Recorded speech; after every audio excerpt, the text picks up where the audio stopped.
Hey guys, welcome back. Today I'm showing you how to get your private key from Axiom Pro, a must-know if you're trading on this Solana platform and want a full control of your funds. First, head to axiom.trade and sign in. If you connected via Phantom or another wallet, use that to log in. If you signed up with email or Google, use those credentials. Either way, get to your dashboard. That's your starting point. Next, click your profile icon or wallet address in the top right corner.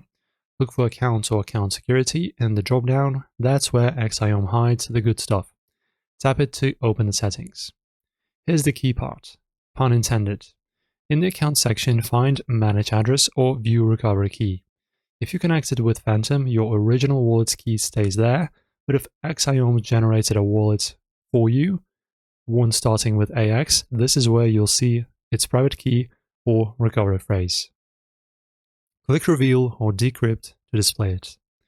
Once it's visible, copy that private key or phrase. It's a long string of letters and numbers or 12 to 24 words. Store it somewhere safe, a password manager, a physical note, whatsoever, but never share it. To double check, import the key into a wallet like Phantom. And guys, that's it. You've got your private key from Axiom Pro. Now you've got full control to move your Solana or tokens anywhere. Try it out and let me know if you hit any snags in the comments. Like and subscribe for more crypto tips. See you next time.